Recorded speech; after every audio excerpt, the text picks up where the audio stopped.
at least as it is at this moment. So we have, in addition to myself, Councilmembers Gamble, Murphy, Vice Chair Rutherford, and Councilmembers Toombs and Welsh present. So that gives us 6, which is for a quorum.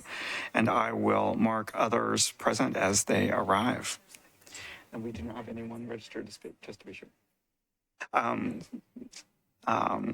For public comment, pursuant to Tennessee Public Chapter number 300, time is reserved for public comment on legislative items appearing on this committee agenda. Each speaker is allowed up to 2 minutes to speak. Speakers must register in advance.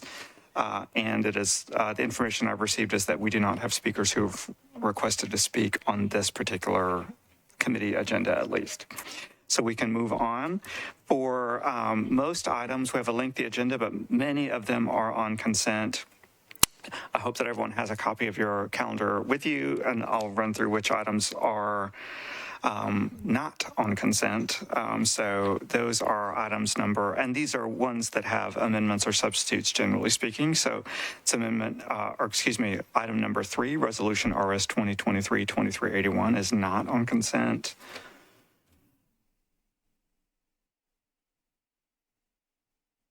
Item number 20, Ordinance BL 2023-2047 by Councilmember Parker. That one has a substitute. It's on Old Trinity Lane. That one is not on consent. Item number 24 by Councilmembers O'Connell and Sledge. Ordinance BL 2023-2053 for Historic Preservation Overlay District. There is a substitute for that one. Similarly, for item number 25, the companion bill, Ordinance BL 2023-2054, which also pertains to that downtown historic preservation overlay. Item number 27 by Councilmember Toombs, Ordinance BL 2023-2056. This is on Mainstream Drive. There is an amendment.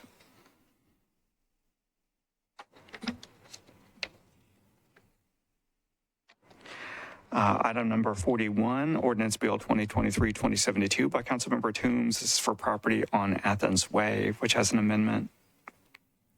Item number 43, Ordinance BL 2023-2075 by Councilmember Sledge. This is for property on 4th Avenue South.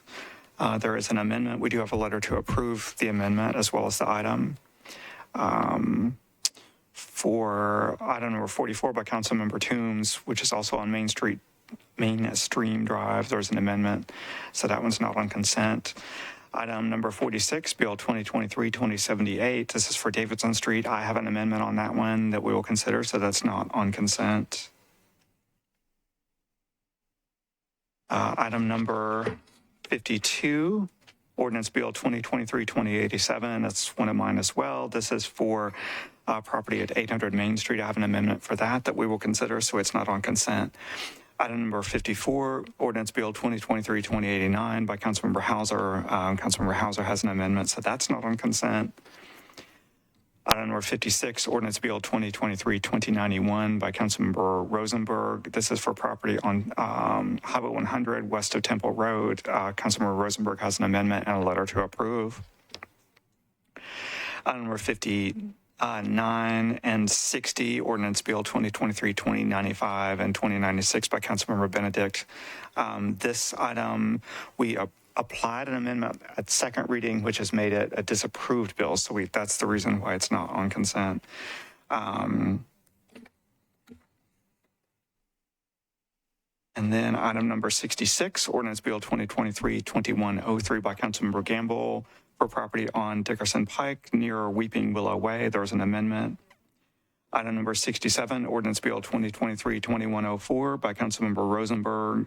This is property in the 7200 block of Old Charlotte Pike. That one has a substitute, and Councilmember Rosenberg has submitted a letter requesting approval. Those items I have on our agenda that are not on consent. Does anyone offhand have anything else that you believe should not be on consent before I start reading? Seeing no responses, I will go ahead and get started. So we will begin with resolutions. Item number 1, Resolution RS 2023-2367 by Councilmembers O'Connell, Roten, and Withers approves the 8th Amendment to the lease agreement between Metro Government and Square Investment Holdings, LLC for office space in the Washington Square building located at 222 2nd Avenue North. Item number 2, Resolution 2023-2368 by Councilmembers Roten and Withers approves an amendment to the intergovernmental license agreement between Metro Government and the United States of America, acting by and through the Department of Defense to enter certain property located at 1414 County Hospital Road, owned by Metro government, for limited military training purposes. Item number 4, Resolution RS 2023-2384 by Councilmembers O'Connell, Withers, and Pulley authorizes BPH Fund 2 LLC to construct and install an aerial encroachment at 419 Broadway. Item number 5, Resolution RS 2023-2389 by Councilmembers Bradford, Roten, Withers, and Pulley approves a participation agreement between Metro government, acting by and through Metro Water, and Metro Nashville Airport Authority to provide public water service improvements for Metro Nashville Airport Association's proposed development, as well as other existing properties in the area. Item number 6, Resolution RS 2023-2391 by Councilmembers Roten, Withers, and Pulley authorizes the Director of Public Property or designee to exercise an option agreement for the purchase of a flood-prone property located at 720 Heights Street, HITE Street, for Metro Water Services. We have a late resolution, item number 7, late filed resolution by Councilmember O'Connell, authorizes Nashville Urban Venture LLC to construct and install an aerial encroachment at 607 Overton Street. Moving on to bills on third reading, item number 8, substitute ordinance BL 2023-1858 by myself, amends the Metro Code by deleting some sections and adding new language in those sections, clarifying that signs regulated by the Metro Department of Codes are to be maintained so that all sign panels remain complete and intact. Item number 9, ordinance BL 2023-1866 by Councilmember Sepulveda amends the Metro Code, the zoning code, by changing from OR20 to CS for property located at 5050 Linbar Drive. Item number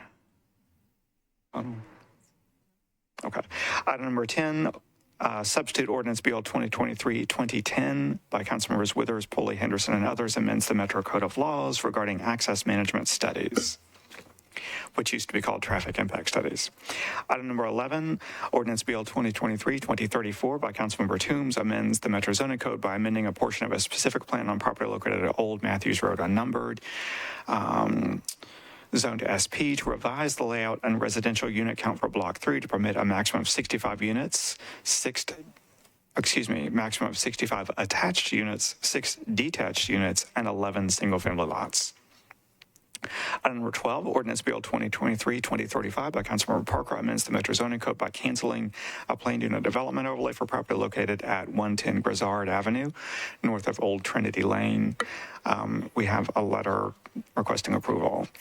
Item number 13, ordinance BL 2023-2036 by Councilmembers O'Connell and Sledge amends the Metro Zoning Code by canceling an urban design overlay district for properties located at 1503, 1509, 1511, 1515, and 1517 McGavick Street at the southwest corner of 14th Avenue South and McGavick Street, zoned SP, located within the Music Row Urban Design Overlay District and the Arts Center Redevelopment District.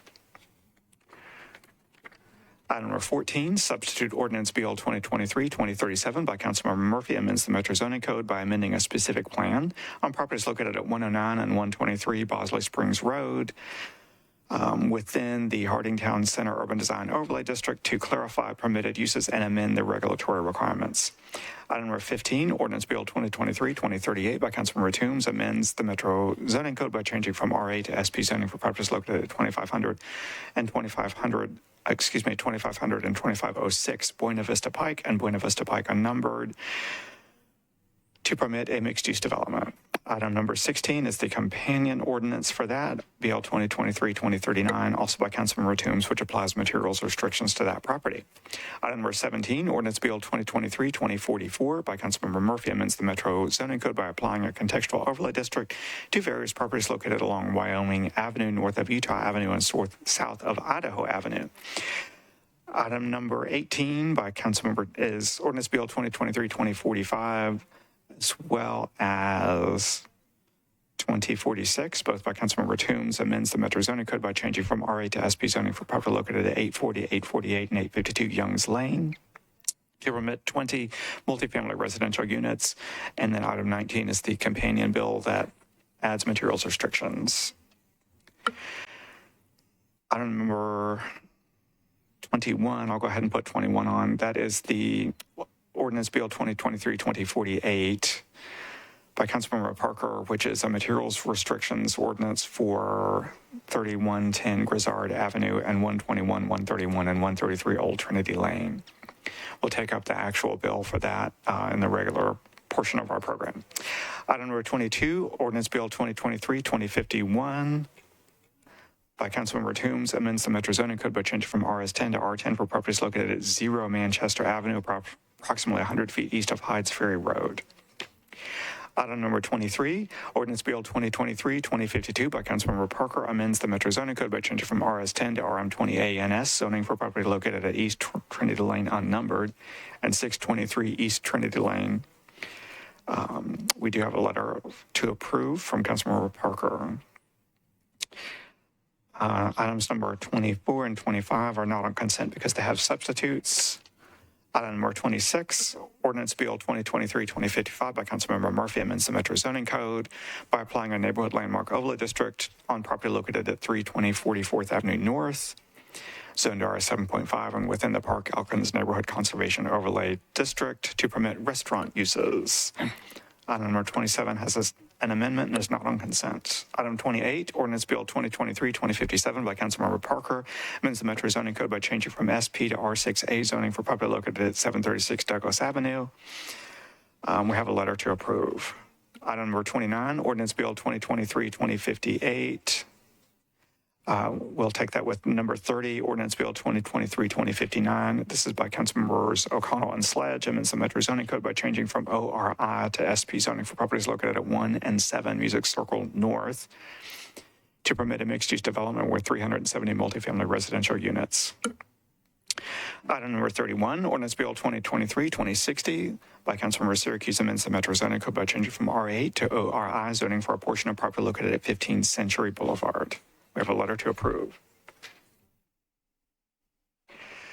Item number 32, Ordinance Bill 2023-2061 by Councilmember Syracuse amends the Metro Zoning Code by canceling a portion of a planned unit development overlay on property located at 25 Century Boulevard and a portion of property located at 15 Century Boulevard, all of which is described here in item number 33 and 34. We can take together. These are ordinances Bill 2023-2062 and 2063 by Councilmembers Taylor and Toombs amends the Metro Zoning Code by changing from RM40 to SP zoning for properties located at 106 Ackland Park Drive and Hillcrest Place unnumbered to permit 100 multifamily residential units, and the companion bill applies materials restrictions to that property. Item number 35, Ordinance Bill 2023-2064 by Councilmember Taylor and Toombs also is related to that property, but it is canceling a portion of an urban design overlay for those properties at 106 Ackland Park Drive and Hillcrest Place.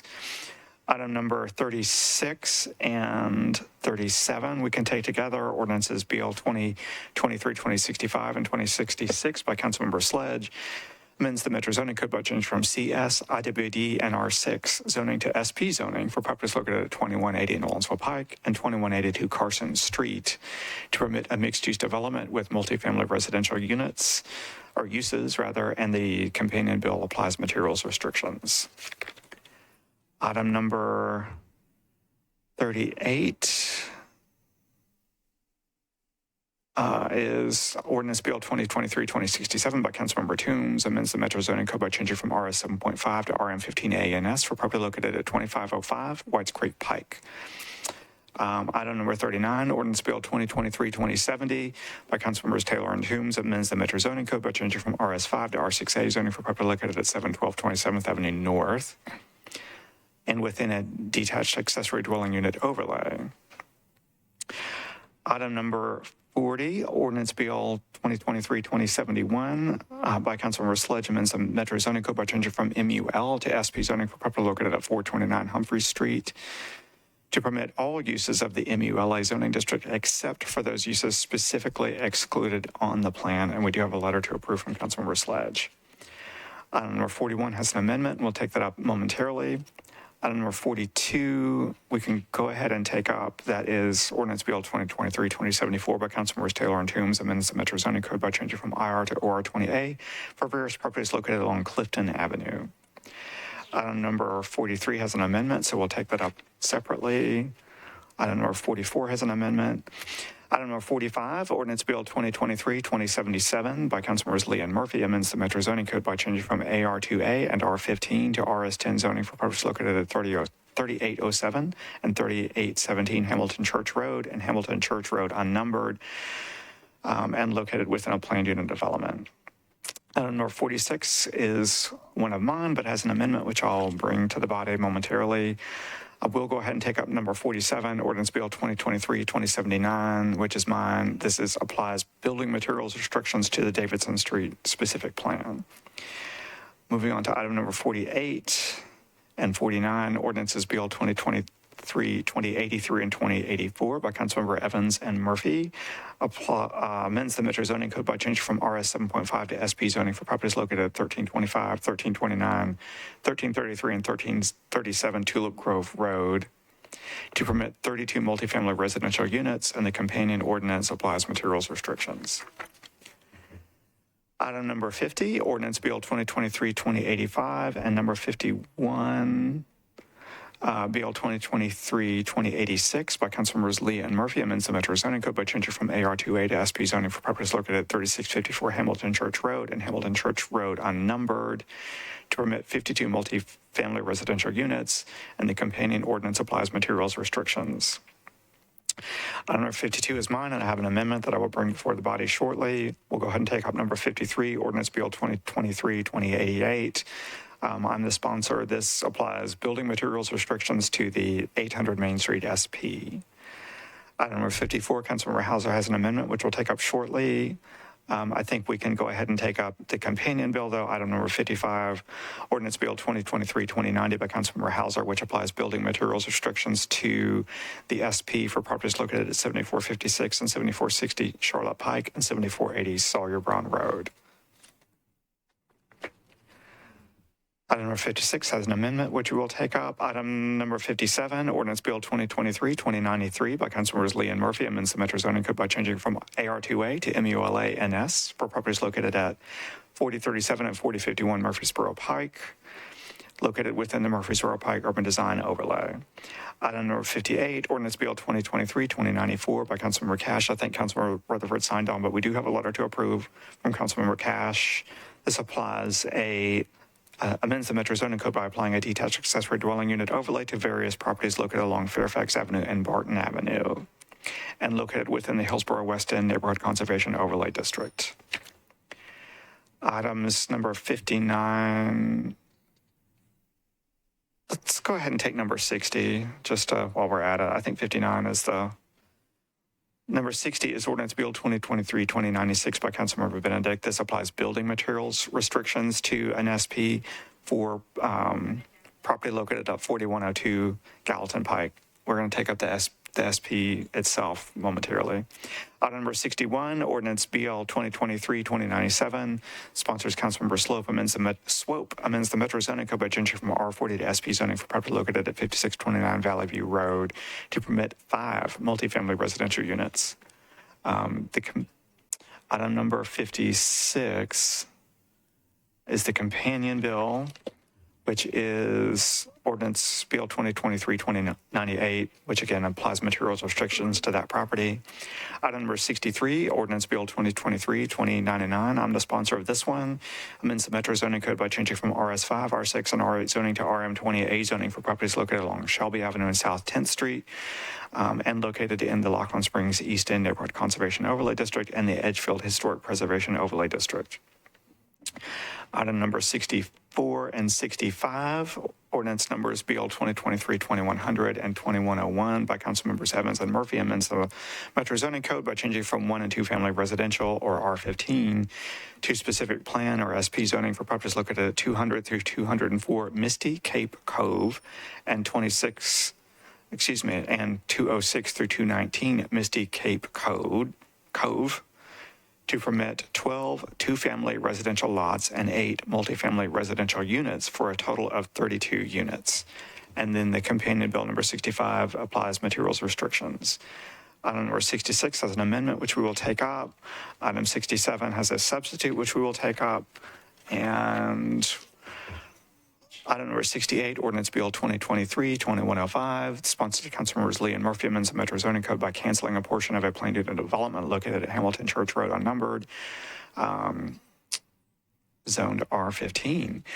Having said that, does anyone have any of those items that I read that needs to come off for any reason? Any second thoughts on the consent agenda? If not, I will call on Vice Chair Rutherford. Thank you, Mr. Chairman. Motion to approve the consent agenda. Thank you so much. Vice Chair Rutherford, is there a second? All right, thank you. All approved? All in favor? Any opposed? Any abstentions? Great. So that takes care of that. So now it is time to pay attention because now are the items that have amendments and substitutes. I know that I've given you a good 12 minutes of wah, wah, wah, wah, but it's go time now. So we will start with items not on consent. The first one is agenda item number 3, Resolution RS 2023-2381. Sponsored Councilmembers Druffel, Roten, Withers, and Pulley, approves a construction agreement between CSX and Metro government, acting by and through the Nashville Department of Transportation and Multimodal Infrastructure for the reimbursement of CSXT performed railroad crossing safety improvements at Davidson Road near Harding Pike, which is CSX project number TN 2019655. We do have an amendment. I'm a sponsor, so I can do this. Vice Chair Rutherford, would you move the bill and the amendment, please? Yes, Mr. Chairman. Motion on the bill and motion on the amendment. All right. Is there a second? We have a second. So what the amendment does is it changes the amount, the construction estimate, from $633,595 to $687,316, all of which is to be funded by Metro government. So that is the amendment. It's just a price change on it. Any discussion on the amendment? So we have a motion and a second. All in favor of the amendment, please say aye. Any opposed? And now on the bill, since we have a motion and a second, all in favor of the bill or resolution as amended, please say aye. Any opposed? Any abstentions? Great. And Vice Chair Rutherford, I'm just going to leave your mic on for a little bit, so beware of a hot mic. Now we are at, I think the next one is number 20. So this one is Ordinance BL 2023-2047 by Councilmember Parker. We do have a letter to approve.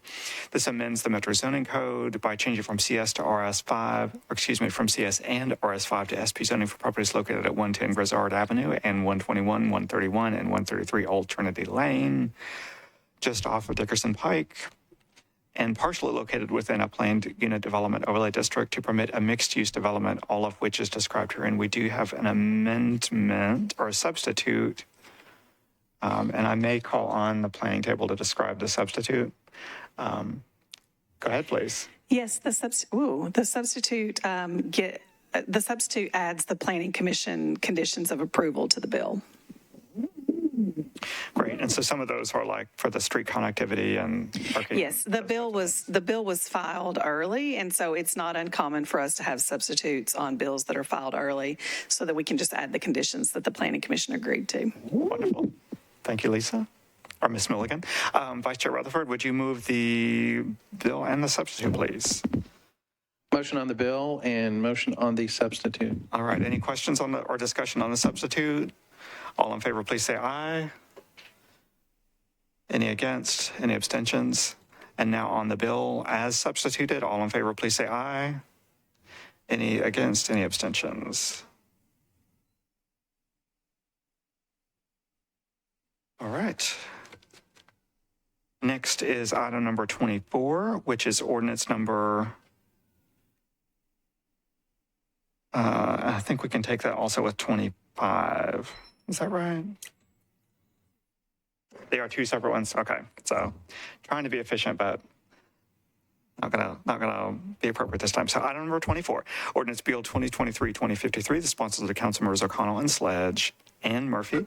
This amends the Metro zoning code by applying a historic preservation overlay district to various properties located along 3rd Avenue and 4th Avenue North, south of Diedrich Street, zone downtown code. And we do have a substitute from Councilmember O'Connell.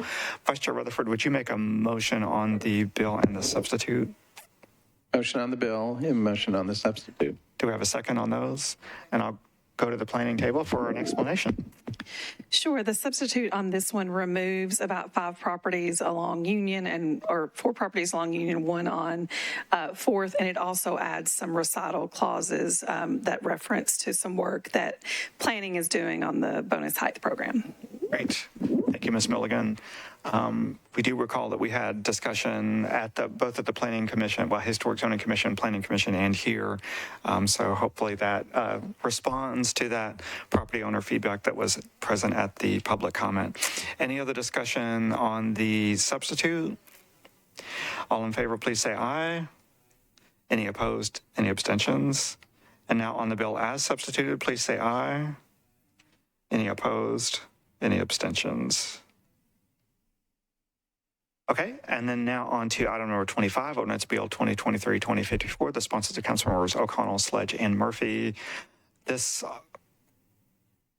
authorizes building material restrictions related to a lot of those properties. And then there is a substitute. And I think that the only thing the substitute does is it changes the amount of acreage. Is that correct?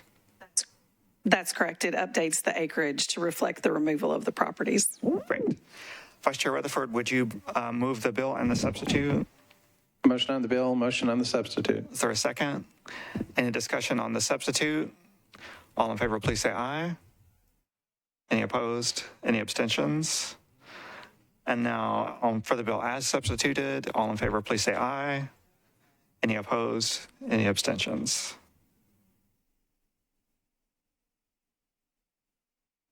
We are moving right along. We are up to item number 27, which is ordinance number BL 2023-2056 by Councilmember Toombs, who's with us today. This amends the Metro zoning code by changing from IWD to MUGNS zoning for property located at 501 Mainstream Drive. And then there is an amendment. Councilmember Toombs, since you are on the committee, I will let you let us know what you would like to do. I'd like to move the amendment.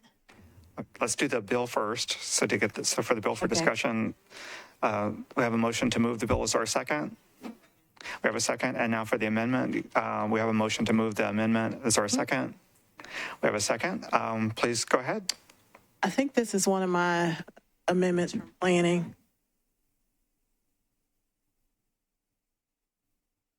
Ms. Milligan is going to explain what it does. Sure. So this amendment, based on the change from the existing zoning to the new zoning, it will be a significant increase in the uses and square footage that are permitted. And so this amendment adds a requirement for sidewalks. Right. Great. Anything else? That's it. That's it. All right. So we have a motion and a second on the amendment. Any discussion? All in favor, please say aye. Any opposed? Any abstentions? And now for the bill as amended. Any discussion? All in favor, please say aye. Any opposition? Any abstentions? Great. Thank you, Councilmember Toombs. And we'll be back to you, but I'll go ahead and turn your mic off. Next is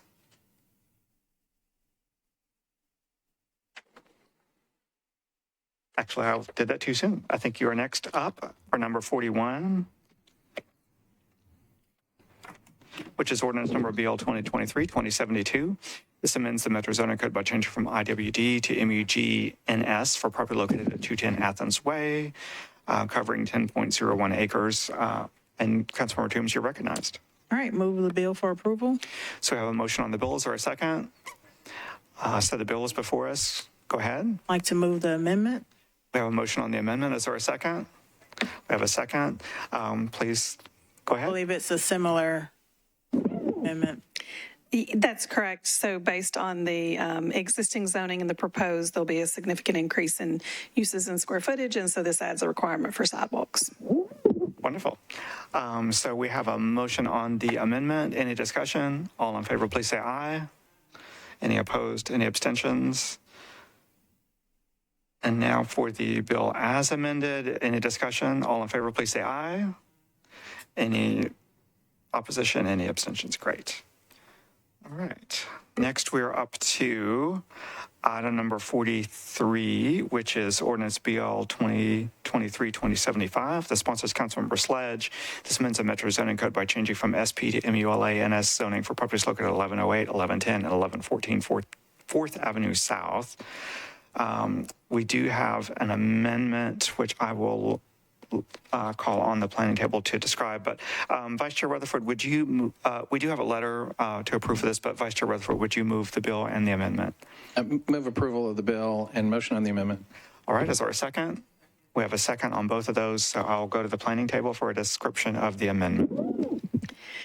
This is similar to the last two amendments in that it is adding a requirement for sidewalks based upon the increase of entitlements requested. Wonderful. And again, we do have a letter for that one. And so any other discussion? All in favor of the amendment, please say aye. Any against? Any abstentions? And now for the bill as amended, all in favor, please say aye. Any against? Any abstentions? Wonderful. Item number 44, we're back to Councilmember Toombs. This one is Ordinance Bill 2023-2076, amends the Metro Zoning Code by changing from IWD to MUG NS for property located at 540 Mainstream Drive. And I will call on Councilmember Toombs. Thank you, Chair. Move the bill for approval. So this one has an amendment. Ms. Milligan, is it okay if I say it's identical to the others? Okay. So we have an amendment. We'd like to move the amendment. Is there a second? All in favor of the amendment, please say aye. Any against? Any abstentions? Now for the bill as amended. All in favor, please say aye. Any abstentions? Any opposition? All right. Now for item number 46, which is ordinance BL 2023-2078. This is my ordinance. This is amends the Metro Zoning Code by changing from MUGA and IWD to SP for properties located at 690, 1106, 1130, and 1400 Davidson Street to permit a mixed-use development, all of which is described herein. And I do have an amendment. Am I allowed to go ahead and move my own bill? I will go ahead and move my bill for our discussion. Is there a second? We have a second. And then I do have an amendment. Can I get a second on the amendment? And then I will call on the, I'll just tell you what it is, and we can call on the planning table if we need to. So there are a lot of conditions of approval for this one. This is the Davidson Street proposal. There were a very, very large number of conditions that were applied to that, both in the departmental reviews as well as by the commission itself. And so, for instance, Metro Parks had a lot of conditions that they applied, which is, a few dozen conditions that they applied, but that required the developer to build greenway segments on the property and maintain them to Metro Park standards. There are also requirements about having public open spaces between Davidson Street for people to be able to get to the greenway that's along the riverfront. So I know a lot of questions about that. Those were outlined in the Parks and Greenways Department conditions. There were also some that were added by the commission itself. This does take property that presently has MUGA zoning, at least for the largest portion of it. We are excluding short-term rentals. We have done a scope which sort of caps the maximum amount of commercial space and requires that most of that commercial space be on ground floor levels because in order to activate the streets. So those are the general conditions in the bill overall. my amendment adds a few additional amendments. One is that prior to commencement of construction, the developer will present a construction plan to the community, because we know this will be a big project. So that's condition number 17, which is added. Number 18, the developer shall work with WeGo to encourage participation and use of easy ride passes for employees of all businesses within the development. And then item number 19, condition number 19, the developer shall work with NDOT to identify and install appropriate traffic calming measures along South 12th Street and South 14th Street between Shelby Avenue and Davidson Street at the developer's expense, because we heard some about that from some of those neighbors. So those last three items that I referenced are in my amendment. Does anyone have any discussion about the amendment or let's start with the amendment. Any discussion on the amendment? Seeing none, can I get a motion? Well, I have a motion and a second for the amendment. All in favor of the amendment, please say aye. Any opposed? Any abstentions? Okay, and so now I'll have a motion for the bill as amended. Can I get a second on that? So we have a second for the bill as amended. To any members, and frankly, any others that are in the chamber, if you have questions, this is the best time to ask it. I see Council Member Welsh. Go ahead. Thank you, Chair.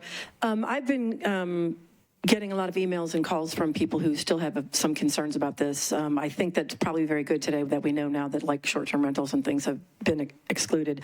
There are a couple of other uses that they were hoping that could be excluded, like hotels and whatever. And is that allowed under this? Could we amend this to just allow hotels? Sure. Well, what I will say is that the Shelby Hills Neighborhood Association Board met with myself as well as the development team, and it is that was the preference of the Shelby Hills Neighborhood Association Board, is that the use be hotel, because the hotel use would have a limited size, but also would have on-site management rather than having a bunch of individual short-term rentals. So that was the preference of the Shelby Hills Neighborhood Association. The other reason for having some degree of a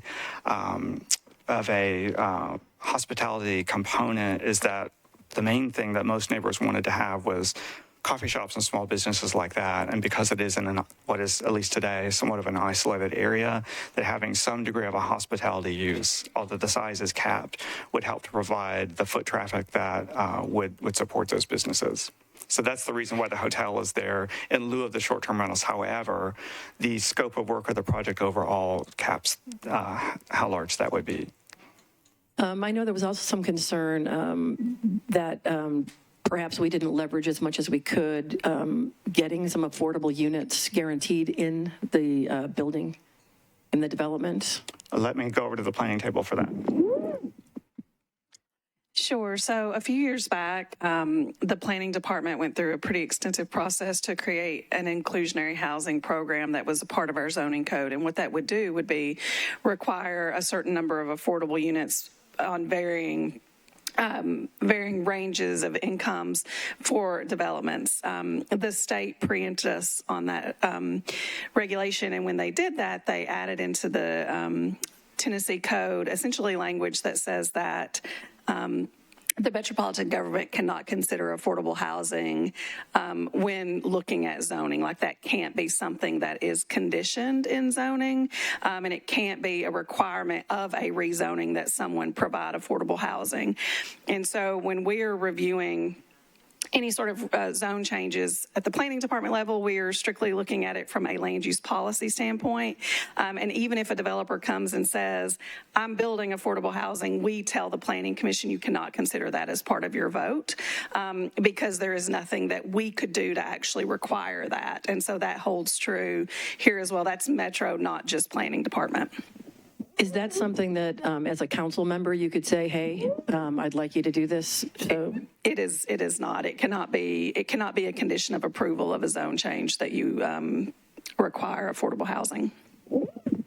I know there were also some questions about FEMA and whether an assessment has been done about flooding. Do you want to handle that? So the property is currently in the flood. Part of the property is in the floodplain. However, it is mostly, if not all, developed with buildings and parking. The land use policy for the property is a T5, which is a regional, or I'm sorry, T5 which is a regional policy.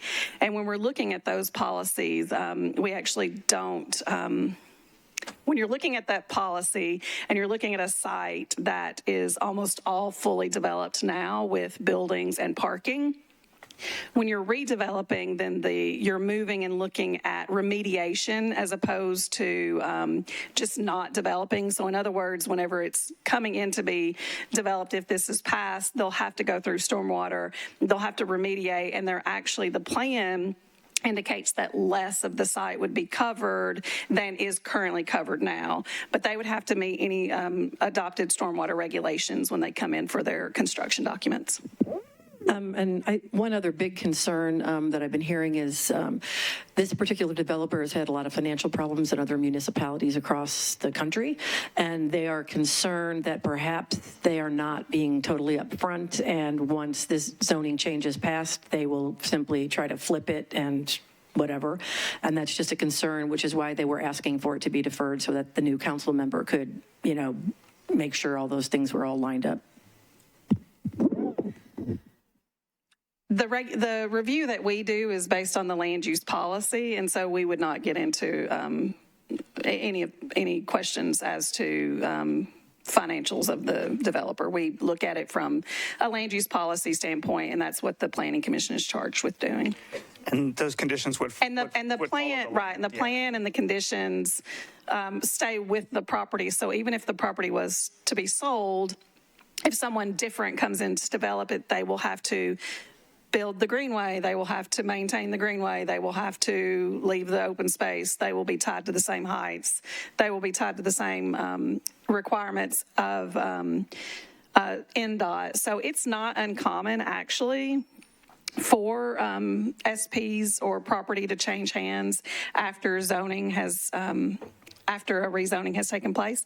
That's not uncommon. We see it quite frequently, actually. And but they're still held to the same standards that are in the plan as adopted. Those don't change based on ownership. And I guess the last question was that the height limit is 20 stories, 15 stories, 7 stories. Yeah, and I appreciate your asking that. So we have had a lot of discussion in the community since January because the policy, the T5 policy that's in place does permit buildings of 20 stories or greater depending on context. It's just a matter of determining what that context is. And so the Gresham Smith, the design team, has actually kind of created an actual 3D model of the whole neighborhood, and we've looked at with the community different building heights and placements within the site. There had been, for instance, an earlier proposal that would have sort of been like a U, because at the very end of the parcel, it's next to Shelby Park, and so there's a lot of open space over there. It's not across from any houses. And so one version of that would have been really tall at the western end closest downtown, would have done like a U, and then it would have had a taller building kind of next to Shelby Park, again, where it's not across from houses. We've gone through a lot of negotiation, both with the community, Metro Planning staff looked at it, Metro Park staff looked at it. And so for that portion that is closest to the park, that height has been lowered all the way down to 7. Originally, it had been really tall, then they got it to 8 and 12, then we got it down to where it's all 7 across where it's literally across the street from houses. And so there is a building that is the farthest to the west, closest to downtown, that's farthest from any houses. That zone, the max height is 20, and then it steps down immediately to 15. There had been a previous version, it was like 2019-18, it would have been very gradual, but in the version that we have today, the one that's farthest away from houses is 20, and in fact with that one, it creates a much larger open space next to that. And so then when you come on the other side of that open space, then it drops to a 15 max height. And then when you get at the corner of 12th and Davidson, in the SP, right there, it has a max height of 7. It's got power lines over it. Nothing's actually going to be built on it. But that's what we put in from a regulatory standpoint. But so that has been through a lot of negotiation with the overall community, as well as with the planning department and Metro Parks to get us where we are today. It does have the one building that's furthest to the west that it would be capped at 20. Great, thank you. Well, thank you for those questions. I know we've had a lot of communication to the council, and this has been a lot of discussion about this within the community as well as within departments. So those are all great questions. Councilmember Allen. Thank you for letting me ask questions, even though I'm not on the committee. So just one more thing on height, and then a question about access to the Greenway. On the height, can you explain what, or Ms. Milligan explain what height would be possible with the current zoning? Because I went back and looked at it, and with the height control plane 1.1 to 1 ability to go up, it looks to me like you could actually end up getting really, really tall under the current zoning anyway. Is that correct?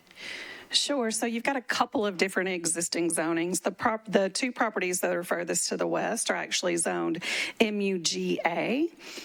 And so those permit a height of 5 stories with a step back to 7 across the entire site. That's got a 0 to 15 foot build to line. So those would be close to Davidson, 5 to 7, and that could be across the entirety of those sites. The largest property that's to the furthest, closest to the park is zoned IWD. And IWD is where you have a height control plane. And the way that a height control plane works is basically the further the building gets away from the property lines, the taller it can be. And so sometimes you end up with what can be referred to as like a wedding cake design. You're sort of here, and then you step back, and then you tear up, and then you step back, and then you tear up. But as you get to the center of the site, you can go quite tall, and there's not a maximum height. It would just be based on how much square footage is permitted and what the footprint is. And so you can get quite tall. And I will add for that particular portion, the 1,400 parcel that's closest to the park, and that's the part where I said there was a lot of question about how tall is appropriate and where.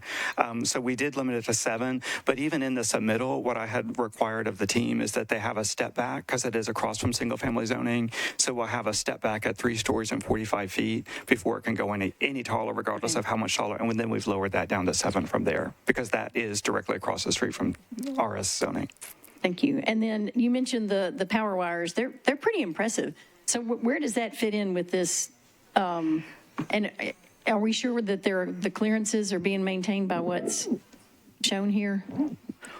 So when you're talking about a preliminary, you're sort of setting the parameters. And then when you come into a final, that's when the detailed construction drawings are done. And this would likely, something of this magnitude would likely be phased, which is not uncommon as well.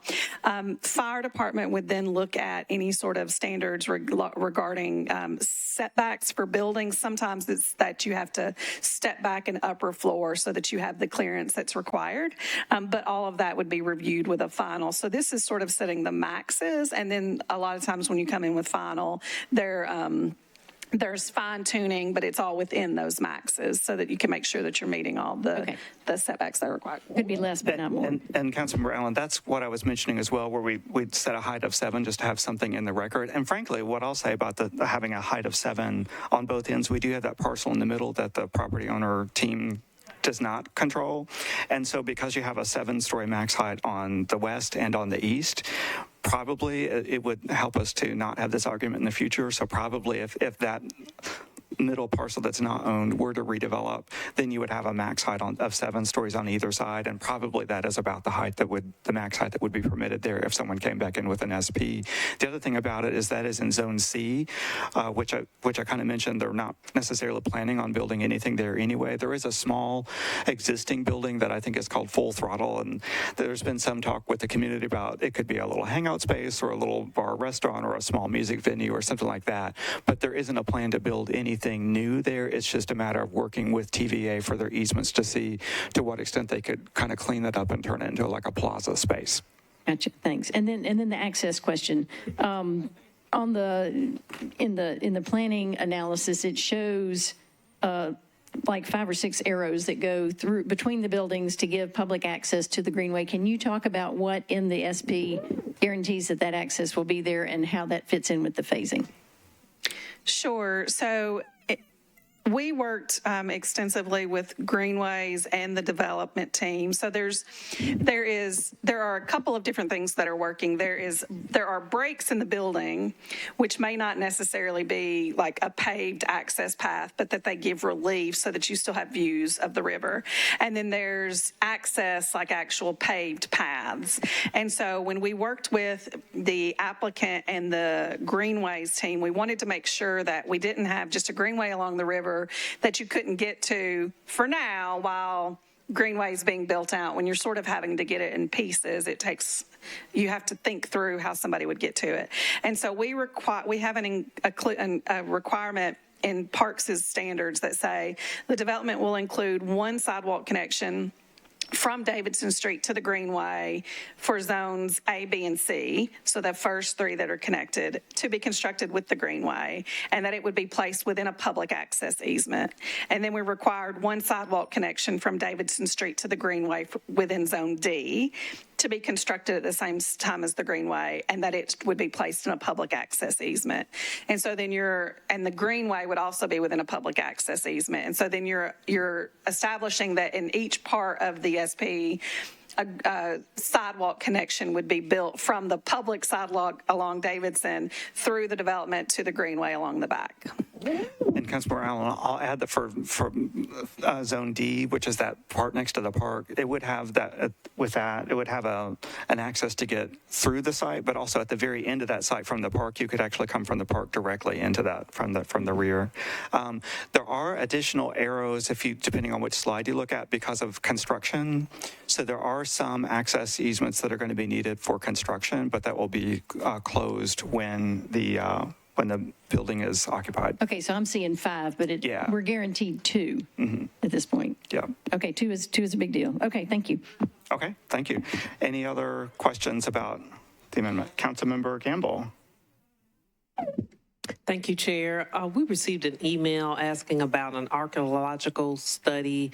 Just wondering if an archaeological study has been done, if there is a need for one, or if there's some suspected burial ground or something near the Cumberland River property, why an archaeological study would be needed. Well, thank you for that. We did receive an email. Like I said, I've been having meetings on this since January, but have been open to any and all ideas. And so we did receive one pretty late last week. We were able to speak with Historical Commission Director Tim Walker, who checked with our archaeologist. I guess the way that I would summarize it is to say that there is a lot of potential indigenous people activity within Nashville generally, but they did not have anything on record on this site specifically. We did kind of look into that, and at least within the limited time frame that we had. But the other thing as well is that because of what Director Walker indicated to Matt and I was that because this will have Army Corps review along the riverfront itself, that they will have additional opportunities to do historical and archaeological study while the kind of environmental review is underway. Okay, thank you. And it sounds like you have taken that in consideration and you will follow up on that, and I appreciate that. Thank you. Thank you. Any other discussion on this one as amended? All right, so we have, for the amendment, we have a recommendation of 6 in favor, 0 against, 0 not voting. I know we have some others who have joined us, but so for the bill as amended, all in favor? Any opposed? Any abstentions? All right, so I'm hearing that we had no opposition and no abstentions. So if that's wrong, just raise your hand, but I think that's what we have, so. Great, thank you, everyone. And I think, am I up next as well? Lord, I'm causing all kinds of trouble in my last meeting. Now we go on to item number 52, which is ordinance number BL 2023-2087. This amends the Metro Zoning Code by changing from MEGA to SP for property located at 800 Main Street,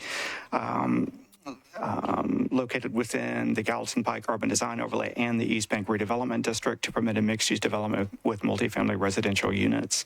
Can I get a motion on Vice Chair Rutherford, would you move the bill and the amendment, please? Motion on the bill and motion on the amendment. All right, do we have a second? All right, we have a second. Thank you, Vice Chair Rutherford. So for this one, this is a double frontage parcel that has about 500 feet of frontage on Main Street as well as on Woodland Street. That area, that parcel was rezoned to MUGA, I want to say in 2012. So it's had MUGA zoning for a long time. So we've heard from Ms. Milligan for another site. MUGA allows buildings generally of up to about 7 stories and does include short-term rentals and things like that. So for this SP, it does create a variety of building heights along that very large site. One of those is 10. A lot of times the tallest one gets the most attention, but one of those along Main Street is 10. I think the other is 6 and 4. I required that the developer reduce the height along Woodland Street from 5 stories to 2 stories because we do have historic homes across the street. I also obviously required that we eliminate short-term rentals entirely. And then this does have frontage onto Main Street at the 8th and Main intersection. Councilmember Parker was able to meet with the applicant team to make sure that things are coordinated because he has a lot of things going on along 8th as well. So we had a lot of, I would say, good coordination with NDOT and WEGO in particular for Main Street. They're going to be adding bus stops and some things like that, in addition to work on the private site. I have had an additional community meeting. I did have neighbors who were concerned about blasting because this site goes into a hill, and so they would do some blasting as part of excavation. That happens a lot of other places in the county, but we haven't had a lot of that in District 6. So I did have a second community meeting to discuss the blasting in particular, as well as some other conditions. So in this amendment, I've added that they will, for blasting, that they will perform pre-blast surveys for anything within 600 feet of the radius, that they will hold an informational meeting with neighbors that will that are in that area. That will include churches, daycares, and schools. They will also work with the for the construction scheduling. We'll work with the crossing guard division because there is a crossing guard there at 7th and Main. So there's a lot in the amendment that pertains to blasting in particular. Also added that they should work with WEGO on the easy ride access. Placed a requirement that during construction that they will not utilize Woodland at all unless Main Street is closed by NDOT for some reason. So we've limited that. We are increasingly having a lot of noise issues with businesses along Woodland Street that want to have rooftop decks and patios. And so I've already limited the height on Woodland to 2 stories, but I also added a condition that says that businesses that have frontage or access or egress to Woodland are not allowed to have amplified music equipment at all outside. And even for the Main Street side, we have added hours restrictions to that for the Main Street side. And then there was some interest in this because it will include retail. It's difficult to prescribe what parking requirements will be like in the future, but we added in that they will provide easily accessible parking for the retail uses on the site. This will be primarily a residential project that will have about 375 residential units, but it will have some retail. And so it's difficult to predict what that would be. But I did have a condition that they will provide easily accessible parking and that they will work with the planning department on final site plan for that. So that is in the amendment. Any other discussion on the amendment? All in favor, please say aye. Any opposed? Any abstentions? Great. And so any discussion for the bill as amended? Hearing none, all in favor, please say aye. Any opposed? Any abstentions? Great. Thank you, everyone, for your support on that. We are up to Councilmember Hauser. So this is item number 54, Ordinance Bill 2023-2089 by Councilmember Hauser. This amends the Metro Zoning Code by changing from R40 and R15 to SP zoning for properties located at 7456 and 7460 Charlotte Pike and 7481 Sawyer Brown Road to permit 61 multifamily residential units. Vice Chair Rutherford, would you move that and the amendment, the bill and the amendment? Motion on the bill, motion on the amendment. Great. Do we have a second? Thank you. And now I'll go to Councilmember Hauser. Yes, Lisa, would you please explain the reason we have for the amendment? This was simply a clerical fix. Sure. So somehow in the 70 bills that we filed, the plan that was attached to this one was the wrong plan. Wasn't even the right property. So this just gets the correct plan onto the SP. It was a clerical error. And that I do recall that during the public hearing discussion. So, yeah. So would you like to proceed with the amendment? We have a motion and a second on that. So for Planning and Zoning Yes. Committee, all in favor of the amendment, please say aye. Any opposed? Any abstentions? Any discussion on the bill as amended? All in favor, please say aye. Any opposed? Any abstentions? Great. Now we're up to item number 56. This is ordinance number BL 2023-2091.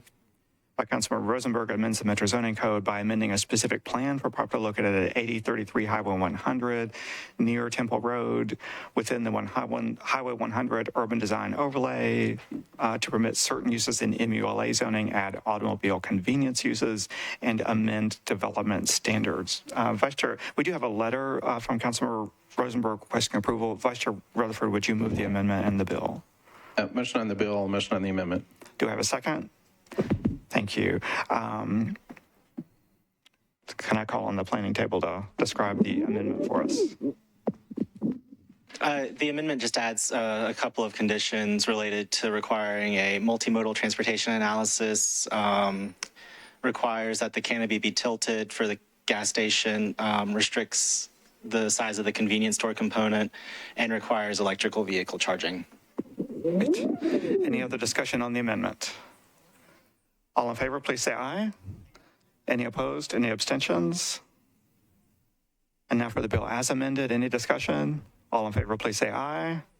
Any opposed? Any abstentions? Great. All right.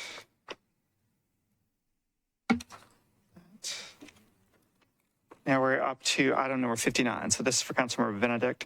This is ordinance number 23-2995 as amended, again by Councilmember Benedict, amends the Metro Zoning Code by changing from CS, MULA, and RS10 to SP zoning for properties located at 4102 Gallatin Pike, 1103 McAlpine Avenue, and McAlpine Avenue unnumbered. Partially within the Gallatin Pike UDO to permit a mixed-use development. And this one, we had an amendment that was already added on second reading, and so we don't need to add the amendment. However, the amendment does make the bill a disapproved bill. So, Vice Chair Rutherford, would you move the bill? We don't need the amendment, but just the bill for discussion. Motion for approval on the bill. Thank you. Do we have a second? All right, I will go to Councilmember Benedict. You're recognized. Thank you, Chair, and thank you to the committee members who are going to be voting on this today. So this is an SP for 36 homes of different types, townhomes and duplexes that is on a multi-acre site on Gallatin Pike.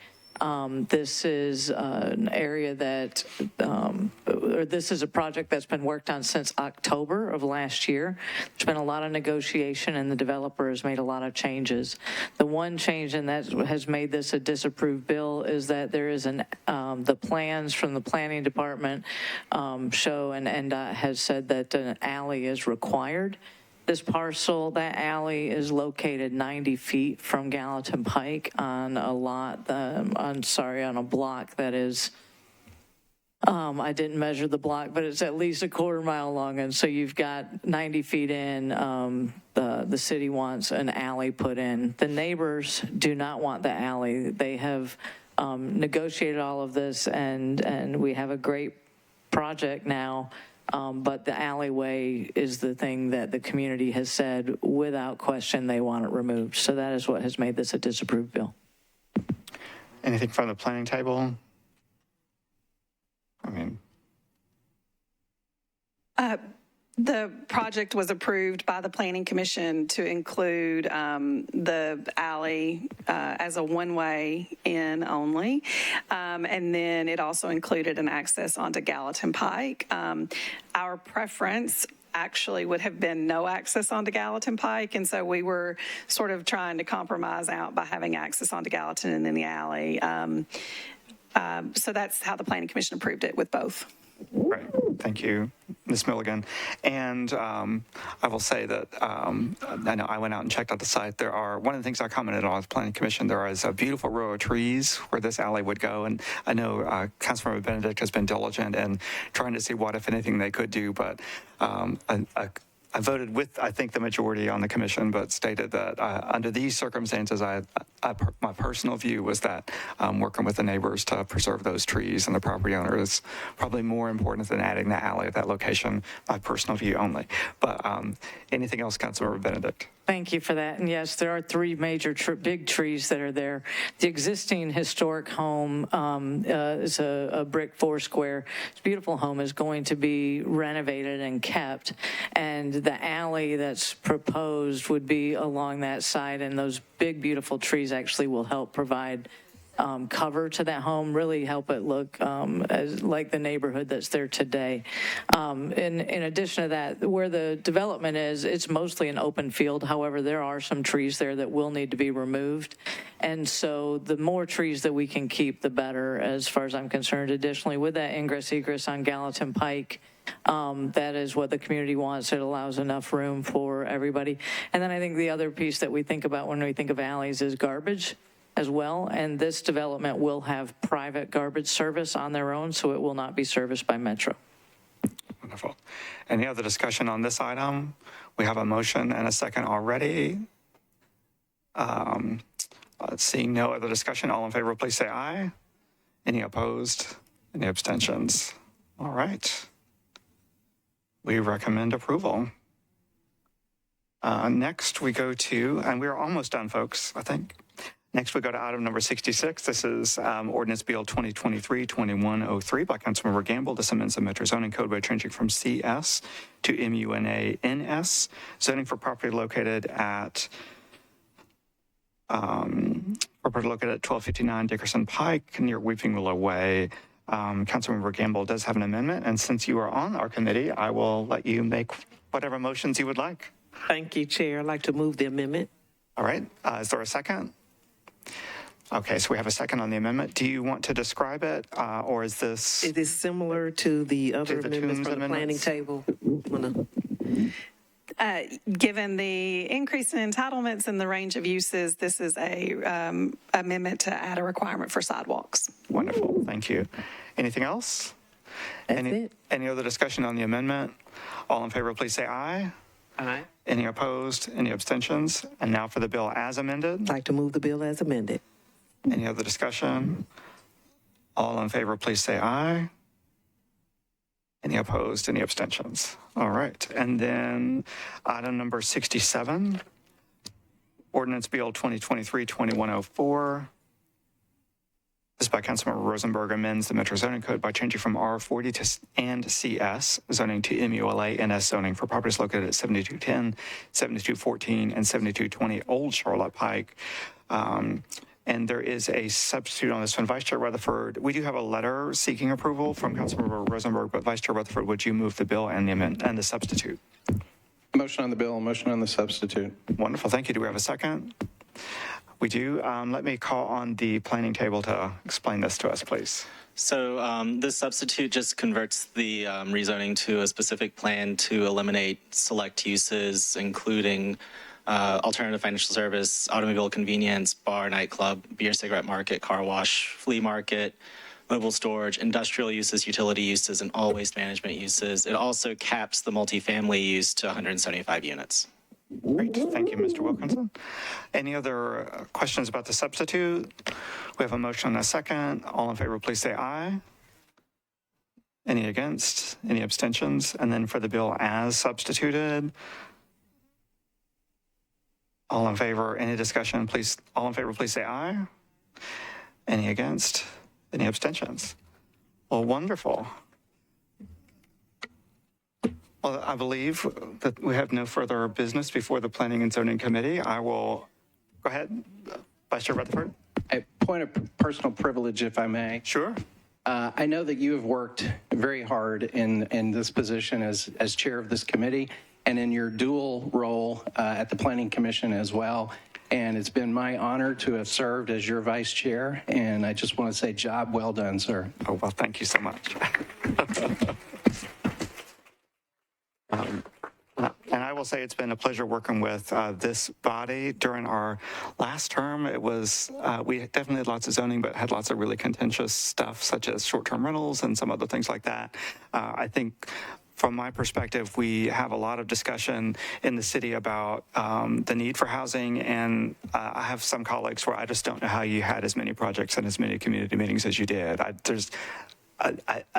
tried to count on the calendar, and I can't find that many days. So I think this group, this class has done a really fantastic job of working with the community to add housing in particular, at least to get it approved in places, often as much as we can with public infrastructure and things like that that will benefit the community as a whole. So I want to congratulate each of you for all the work that we've all done, and look forward to seeing what many of you will do in the upcoming term. So my best wishes to everyone, and thank you. And we are now up to affordable housing. So I'll call up Councilmember Hauser.